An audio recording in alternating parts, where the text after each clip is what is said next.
Mr. Chairman, and to the Credentials Committee. My name is Mrs. Fannie Lou Hamer, and I live at 626 East Lafayette Street, Ruleville, Mississippi, Sunflower County, the home of Senator James O. Eastland and Senator Stennis. It was the 31st of August in 1962 that 18 of us traveled 26 miles to the county courthouse in Indianola to try to register to become first-class citizens. We was met in Indianola by policemen, highway patrolmen, and they only allowed 2 of us in to take the literacy test at the time. After we had taken this test and started back to Ruleville, we was held up by the city police and the State Highway Patrolmen and carried back to Indianola, where the bus driver was charged that day with driving a bus the wrong color. After we paid the fine among us, we continued on to Ruleville, and Reverend Jeff Sunny carried me 4 miles in the rural area where I had worked as a timekeeper and sharecropper for 18 years. I was met there by my children that told me the plantation owner was angry because I had gone down, tried to register.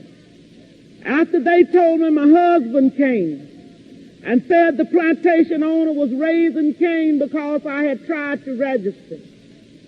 And before he quit talking, the plantation owner came and said, Fannie Lou, do you know, did Pap tell you what I said? And I said, yes, sir. He said, well, I mean that if you don't go down and withdraw your registration, you will have to leave. That then if you go down and withdraw, that you still might have to go because we are not ready for that in Mississippi. And I addressed him and told him that I didn't try to register for you. I tried to register for myself. I had to leave that same night. On the 10th of September, 1962, 16 bullets was fired into the home of Mr. and Mrs. Robert Tucker for me. That same night, 2 girls were shot in Ruleville, Mississippi. Also, Mr. Joe McDonald's house was shot in. In June the 9th, 1963, I had attended a voter registration workshop, was returning back to Mississippi.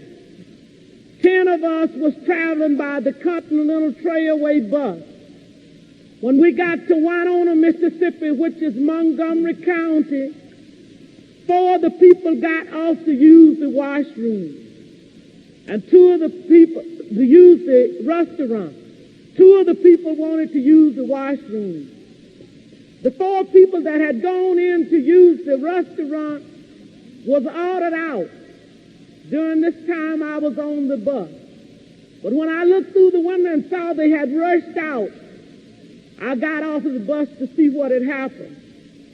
And one of the ladies said it was a State Highway Patrolman and a chief of police ordered us out. I got back on the bus, and one of the persons who had used the washroom got back on the bus too. As soon as I was seated on the bus, I saw when they began to get the 5 people in a highway patrolman's car.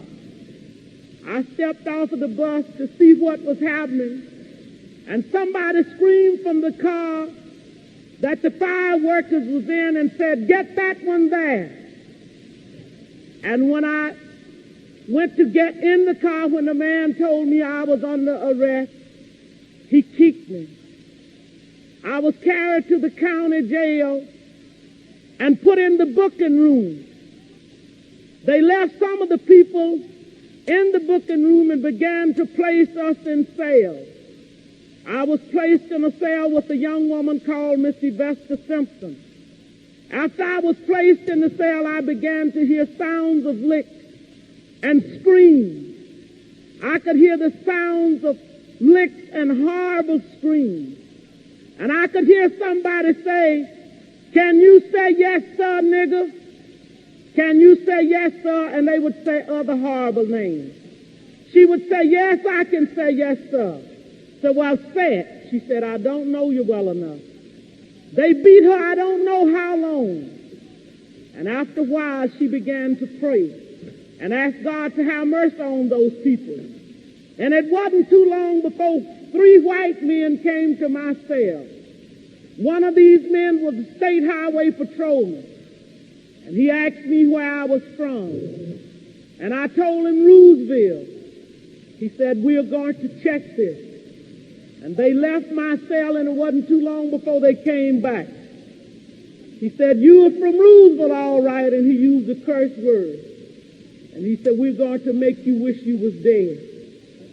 I was carried out of that cell into another cell where they had 2 Negro prisoners. The State Highway Patrolman ordered the first Negro to take the blackjack.